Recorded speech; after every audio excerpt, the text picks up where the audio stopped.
अस्सलाम वालेकुम जी। आज का हमारा टॉपिक है कार्नो मैप मेथड या जिसे के मैप मेथड भी बोलेंगे या सादा मैप मेथड भी बुक्स में लिखा होता है।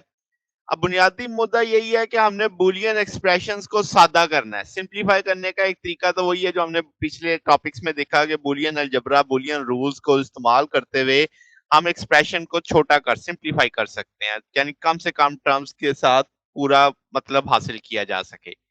अब पहले तो ये समझना है के मैप मेथड होता क्या है। तो इसमें दो वेरिएबल्स के लिए के मैप कैसे बनेगा, तीन वेरिएबल्स के लिए कैसे बनेगा, चार वेरिएबल्स के लिए कैसे बनेगा। तो ये बेसिक चीज है। तो शुरू करते हैं कि आपके पास कार्नो मैप मेथड या के मैप मेथड शॉर्ट टर्म में आप बोल लो। ये बुनियादी तौर पे एक विजुअल रिप्रेजेंटेशन है बुलियन एक्सप्रेशन की, कि आपने एक मैप बना के बुलियन एक्सप्रेशन को दिखाना है या समझाना है।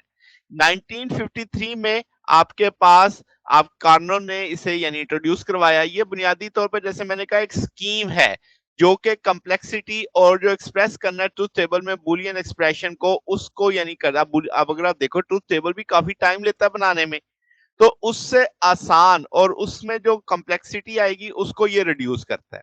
अच्छा, तो आपके पास के मैप के अंदर तमाम पॉसिबल जो इनपुट वेरिएबल्स होते हैं वो बताए जाते हैं और रिजल्टिंग आउटपुट आती है हर इनपुट के लिहाज से कि क्या होगी कैसे, वो जाहिर है आज का टॉपिक हमें समझाएगा।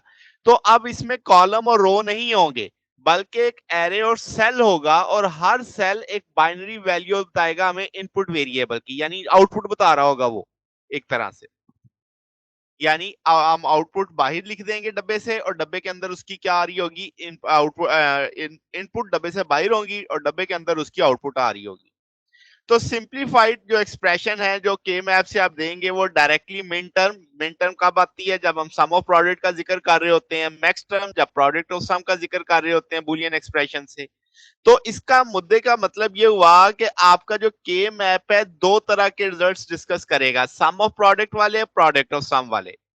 तो आप जब के मैप ड्रा कर रहे होंगे तो ट्रूथ टेबल इन्वॉल्व वो करेंगे हम, एडिशनल स्टेप एक बनेगा जो आपकी मिन टर्म या मैक्स टर्म को डिपेंड करेगा कि आप उसे मिन टर्म से मैक्स टर्म या मैक्स टर्म से मिन टर्म में जब आप लेके उसे जाएंगे। ठीक है।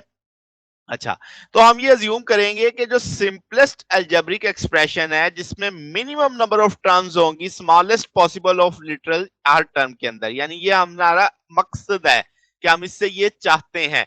तो वो जो एक्सप्रेशन सर्किट डायग्राम बनाएगा उसमें मिनिमम नंबर ऑफ गेट इस्तेमाल होंगे और मिनिमम नंबर ऑफ इनपुट हर गेट के ऊपर आएंगी। यानी आप देखेंगे एक लंबा चौड़ा सा एक्सप्रेशन आपको दिया गया है, जब आप के मैप के साथ उसे सॉल्व करके सिंप्लीफाई करेंगे तो वो तो सिंप्लीफिकेशन हम जो सीखेंगे एक दो टॉपिक तक हमारे सामने आएगी। आज के दिन में तो सिर्फ के मैप को समझना है।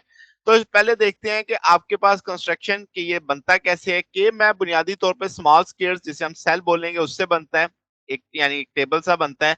और इसके अंदर आपके पास जो नंबर ऑफ रोज हैं या जो कह लो नंबर ऑफ सेल्स हैं वो उतनी होंगी जितनी total number of possible input combination आएंगे। यानी अगर टू है तो चार आ जाएंगे इस खाने, अगर तीन है तो दो टू की पावर थ्री एट खाने हो जाएंगे आपके पास, इस तरीके से 16 खाने हो जाएंगे।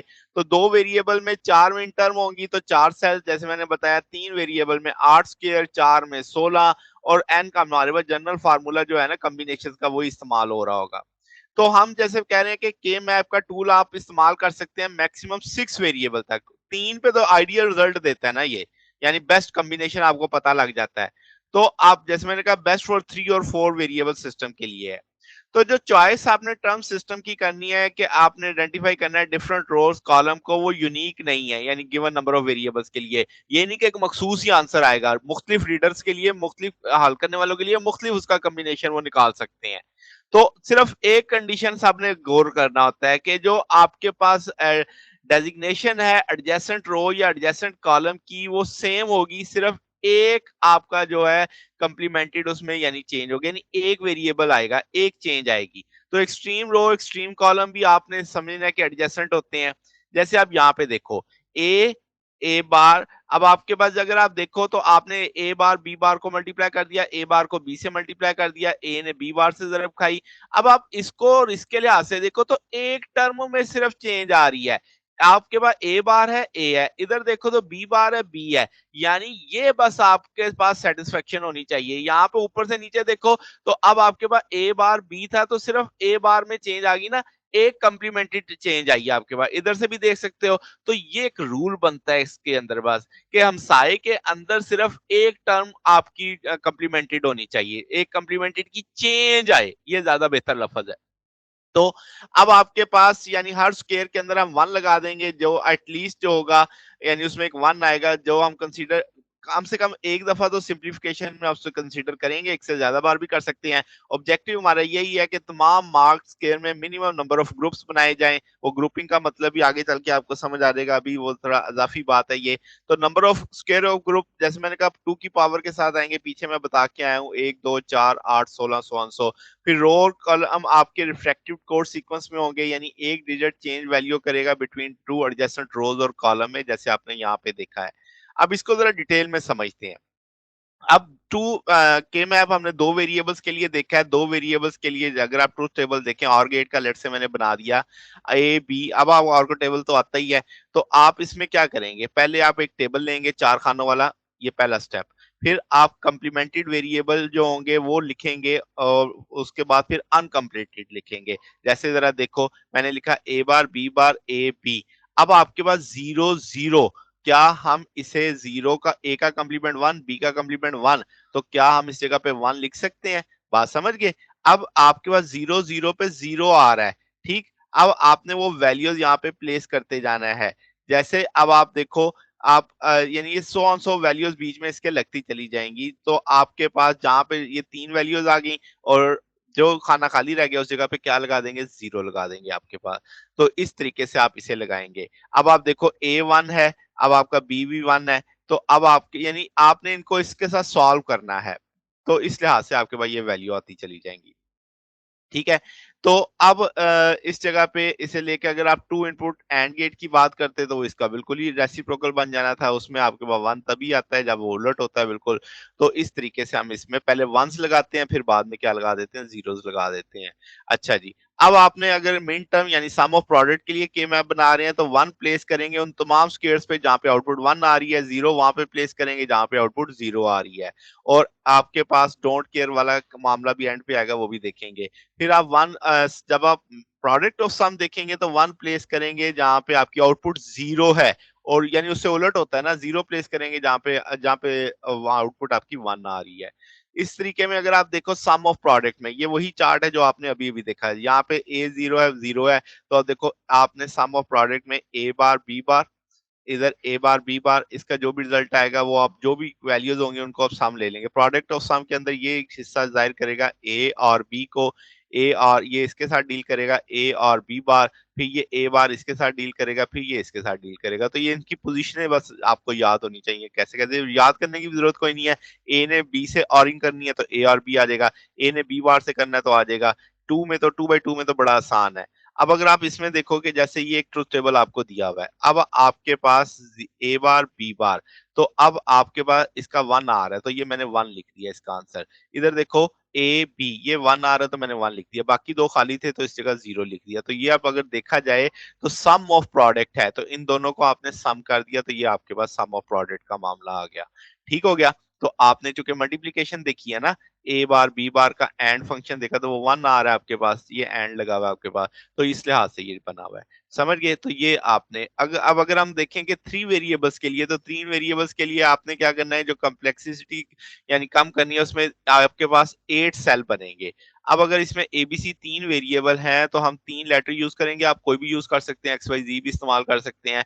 तो पहले में तो ए बी आपने लेफ्ट साइड पे रख दिया है, जैसे यहाँ पे देख सकते हैं, और आपके पास सी जो है वो टॉप पे आ गया जैसे यहाँ पे। अब अगर आप प्रोडक्ट ऑफ सम देखते हैं यानी सम ऑफ प्रोडक्ट देखते हैं, तो प्रोडक्ट पहले देखो ए बार बी बार किससे ज़रब खाएगा, सी बार से, तो वो आ गया ए बार सी बार। फिर ए बार बी बार किससे ज़रब खाएगा, सी से, तो वो आ गया। फिर इसके नीचे देखो क्या है, ए बार बी, तो वो अब आप देखो एक आपका चेंज आया, तो ए बार बी ने किससे ज़रब खानी, सी बार से, तो वो आ गया। तो इसमें इसके लिहाज से देखो तो एक कंप्लीमेंट चेंज हो रहा है, फिर इसके लिहाज से भी देखो तो एक कंप्लीमेंट चेंज हो रहा है, डायगोनल नहीं देखते। फिर ए बार बी ने किससे ज़रब खानी है, सी से, तो वो ये आ गया। फिर इसी तरीके से ए बी ने सी आर से ज़रब खानी है, फिर ए बी ने सी से ज़रब खानी है, तो इस तरीके से आप इसको देख सकते हैं। फिर अगर आप सम ऑफ प्रोडक्ट दूसरे एंगल से देखें कि अगर ए इधर हो, बी सी इधर हो, तो तब भी वही मामला है कि आपके पास ए बार पहले किससे ज़रब खाएगा? बी बार सी बार से। फिर ए बार किससे ज़रब खाएगा? बी बार सी से। फिर ए बार किससे ज़रब खाएगा? बीसी से, तो ए बार बीसी आ जाएगा। फिर ए बार किससे ज़रब खाएगा? बीसी बार से। तो इसी तरीके से ए फिर इन बारी-बारी नीचे आता जाएगा। तो मामला मुश्किल नहीं है, जस्ट आपको इनकी वैल्यूज़ समझनी है कि अब ए बार 0 को रिप्रेज़ेंट कर रहा है और ए 1 को रिप्रेज़ेंट कर रहा है। मगर जब हम चले जाते हैं प्रोडक्ट ऑफ सम पे, अब आप देखो यहाँ पे ए बार 0 था, यहाँ पे ए बार 1 है, बस यही एक फ़र्क आना है और कोई फ़र्क नहीं आएगा, बाकी तो सारी वही मल्टीप्लिकेशनें वैसी चलनी है, एडिशनें वैसी चलनी है। तो यानी पैटर्न वही है, ए पहले ऑरिंग करेगा किससे? बी और सी से, तो वो आ गया। फिर ए किससे करेगा? बी और सी बार से। फिर ए किससे और करेगा? बी बार सी बार से। फिर ए और किससे करेगा? बी बार और सी से। तो ये इस तरीके से, यानी वो वैल्यूज़ जो आपकी कॉम्प्लीमेंट की वो आपने याद रखनी है। तो यहाँ पे कॉम्प्लीमेंट जो होता है वो 0 में आता है, यहाँ पे कॉम्प्लीमेंट जो है वो 1 में आता है, प्रोडक्ट ऑफ सम में, और सम ऑफ प्रोडक्ट में 1 के तौर पे आता है। तो ये चीज़ आपने बस याद रखनी है। इसी तरीके से आगे अगर हम इसकी एक एग्जांपल देख लें, अब अगर हमें एक ट्रुथ टेबल दिया हुआ है, हम जानते हैं कि भई 0, 0, 0 पे ये 1 दे रहा है, तो हम जानते हैं ये 0 पे कॉम्प्लीमेंट कब आएगा? सम ऑफ प्रोडक्ट है ना, तो ये 0 तभी होगा जब कॉम्प्लीमेंट होगा। तो हम लिखेंगे ए का कॉम्प्लीमेंट, बी का कॉम्प्लीमेंट, सी का कॉम्प्लीमेंट। फिर आप इसमें ए का कॉम्प्लीमेंट, बी का कॉम्प्लीमेंट, सी सादा। तो ये 4 टर्म्स आ गई, सम ऑफ प्रोडक्ट का मामला आ गया। फिर आप सम ऑफ प्रोडक्ट का मामला जानते हैं कि भई आप पहले इनको मल्टीप्लाई करेंगे, जहाँ-जहाँ आप देख सकते हो कि ये चीज़ आ रही थी, ए बार, बी बार, सी बार आ रहा था, तो वो आपने उस जगह पे 1, 1, 1 लगा दिया। बकिया सारे कॉलम में 0 फिल कर दिया। तो ये एग्जांपल बड़ी अच्छे से समझा देती है कि आपको सम ऑफ प्रोडक्ट और प्रोडक्ट ऑफ सम में क्या करना है, बड़े आसानी से आपको ये मामला समझ आ जाता है। फिर अगर हम के मैप देखें 4 वेरिएबल्स के लिए, इसमें भी आपको ये टेबल समझना है कि आपके पास सम ऑफ प्रोडक्ट में कॉम्प्लीमेंट 0 है और प्रोडक्ट ऑफ सम में जो कॉम्प्लीमेंट है वो 1 है। ये मुद्दे की बात बस ज़हन में होनी चाहिए। इसमें 16 स्क्वायर सेल हैं। ए बार बी बार पहले किससे ज़रब खाएगा? सी बार डी बार से। फिर ए बार बी बार किससे ज़रब खाएगा? सी बार डी से। फिर ए बार बी बार किससे ज़रब खाएगा? सी डी से। फिर ए बार बी बार किससे ज़रब खाएगा? सी डी बार से। इसी तरीके से ए बार बी शुरू हो जाएगा, इन चारों से बारी-बारी ज़रब खाएगा। फिर ए बी शुरू हो जाएगा, इन चारों से बारी-बारी ज़रब खाएगा। फिर ए बी बार शुरू हो जाएगा। अब आपके पास ये पैटर्न बन चुका है। इनकी एक नंबरिंग की गई है और सिर्फ समझाने के लिए की गई है 0, 1, 2, 3। अब आप ज़रा इसके हम साए में देखो तो सिर्फ एक कॉम्प्लीमेंट चेंज हो रहा है। नीचे देखो सिर्फ एक कॉम्प्लीमेंट बी वाला चेंज हो रहा है। इसको देखो इसके लिहाज से तो ये सिर्फ सी वाला कॉम्प्लीमेंट चेंज हुआ। नीचे देखो तो आपके पास सिर्फ कौन-सा कॉम्प्लीमेंट चेंज हुआ? बी वाला। तो आप इसके वो जो बुनियादी शर्त है ना कि हमसाये वाला जो कॉलम है, चाहे रो में चाहे वो कॉलम में, एक कॉम्प्लीमेंट की क्या आनी चाहिए? चेंज। वो सम ऑफ प्रोडक्ट में भी है, प्रोडक्ट ऑफ सम में भी है। ए और बी फिर और करेगा सी और डी से, तो वो देखो फिर ए और बी ऑरिंग करेगा किससे? सी और डी बार से, तो देखो एक कॉम्प्लीमेंट चेंज हुआ। इसी तरह नीचे एक कॉम्प्लीमेंट चेंज हुआ। तो ये सिंपल सा आपके पास मामला है, इसके मुताबिक आप इसे चलते चले जाएंगे। फिर आगे लेके चलते हैं। अब आप ये सोच रहे होंगे कि ये 0, 0, 0, 1, 1, 1, 1, 0 आपने इसको उसी लिहाज से याद रखना है, वो सम और प्रोडक्ट में जो आपके पास मैंने पहले बताया कि इसमें 0, 0 आपके पास सादा है, 1 तभी आएगा जब कॉम्प्लीमेंट आएगा। इसमें 1 0 तब आएगा जब कॉम्प्लीमेंट आएगा, तो इसलिए शुरू में ए बार बी बार आ गया क्योंकि ये 0, 0 को रिप्रेजेंट कर रहा है। यहाँ पे बाद में आया क्योंकि ये 1, 1 को रिप्रेजेंट कर रहा है। तो इस तरीके से आप इसे लेके चलने वाले हैं। ठीक है? आप इस टर्म को ऊपर भी लिख सकते हैं अगर पैटर्न याद रखना हो 8, 9, 10, 11 ऊपर आ जाएगा 12, 13 इस तरीके से आप इसे मगर बेहतर यही ऑप्शन आप ऐसे ही लेके चलते जाएं, एक मखसूस पैटर्न से चलते जाएंगे। एग्जाम्पल देख लें। अब ये एक ट्रुथ टेबल दिया हुआ है। अब ये सम ऑफ प्रोडक्ट का सवाल है। आपको पता है 0, 0, 0, 1 है। अब आपको पता है 0 कॉम्प्लीमेंट को ज़ाहिर करता है तो A complement B complement C complement D वैसे ही आ जाएगा। इधर देखो A complement B C complement D, तो वो आ गया। अब इन सारी टर्म्स को सम कर दिया। अब आप ज़रब देके देखेंगे कहाँ-कहाँ ये टर्म हासिल होती हैं। तो ए बार, बी बार, सी डी बार यहाँ पे हासिल होगा तो इधर 1 लग गया। फिर ए बार बी, सी बार डी, तो ए बार बी किससे ज़रब खाएगा? सी बार डी से, इससे। तो ये इससे ज़रब खाएगा तो 1 हो जाएगा। तो जहाँ-जहाँ वो आपको हासिल होती जाएगा प्रोडक्ट उस जगह 1 लगाते जाएँ, बकिया सारी जगह 0 लगा दें, तो इस तरीके से एक के मैप बनता चला जाएगा।